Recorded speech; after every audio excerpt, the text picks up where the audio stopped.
ಇವೆರಡು long press ಮಾಡಬೇಕು. ಆಮೇಲೆ ಇಲ್ಲಿ ಸೆಟ್ಟಿಂಗ್ ಅಂತ ಬರುತ್ತೆ.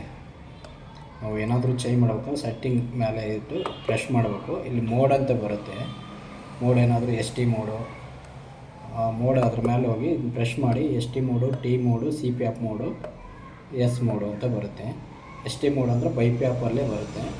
ಇವನ್ ಈ ಮಷೀನು ಸಿ ಪಿ ಎಫ್ ಆಗಿ ಯೂಸ್ ಮಾಡ್ಬೋದು, ಇವನ್ ಬೈಪ್ಯಾಪ್ ಆಗಿ ಯೂಸ್ ಮಾಡ್ಬೋದು. ಬೈಪ್ಯಾಪ್ ಆಗಿ ಯೂಸ್ ಮಾಡಬೇಕಂದ್ರೆ ಎಸ್ ಟಿ ಮೋಡಲ್ಲಿ ಓಕೆ ಮಾಡಬೇಕು. ಆಮೇಲೆ ಇದರಲ್ಲಿ ಐ ಪ್ಯಾಪ್ ಇ ಪ್ಯಾಪ್ ಅಂತ ಬರುತ್ತೆ. ಐ ಪ್ಯಾಪ್ ಇನ್ಕ್ರೀಸ್ ಮಾಡ್ಬೇಕಂದ್ರೆ 17 18 ಬೇಕಂದರೆ ಇದ್ರ ಮೇಲೆ ಪ್ರೆಸ್ ಮಾಡಿ ಈ ಥರ ರೂಟೇಟ್ ಮಾಡಬೇಕು. 18 ಬೇಕಂದರೆ 18ವರೆಗೂ ರೂಟೇಟ್ ಮಾಡಿ ಜಸ್ಟ್ ಸಿಂಗಲ್ ಪ್ರೆಸ್ ಮಾಡಬೇಕು.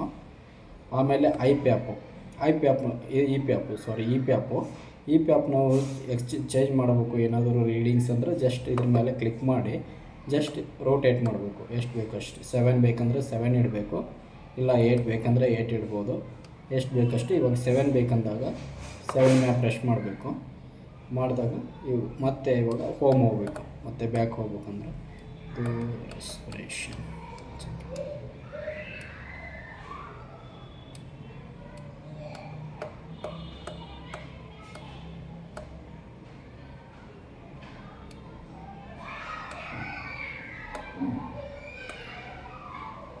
ರೆಸ್ಪಿರೇಷನ್ ರೇಟು ಇದು ಇನ್ಕ್ರೀಸನ್ ಮಾಡ್ಬೋದು. ರೆಸ್ಪಿರೇಷನ್ ರೇಟು 18 ಬೇಕಂದರೆ 18 ಮಾಡ್ಬೋದು.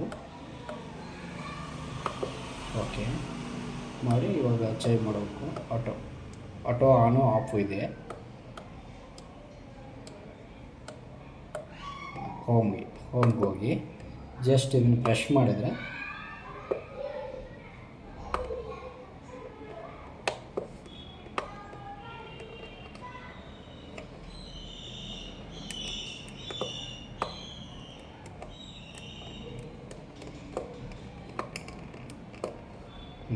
ಜಸ್ಟ್ ಲಾಂಗ್ ಪ್ರೆಸ್ ಮಾಡಿ ಬಿಡಬೇಕು.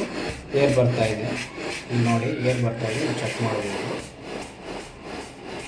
ಇವಾಗ ಇದರಲ್ಲಿ ಐ ಪ್ಯಾಪು 18 ಇಟ್ಟಿದೆ, ಈ ಪ್ಯಾಪು 7 ಇಟ್ಟಿದೆ. Depends on doctor advice. ಅವ್ರು ಎಷ್ಟು ಹೇಳ್ತಾರೆ ಅಷ್ಟು ಎಕ್ಸ್ಚೇಂಜ್ ಮಾಡ್ಬೋದು ಸೆಟ್ಟಿಂಗಲ್ಲಿ ಹೋಗಿ.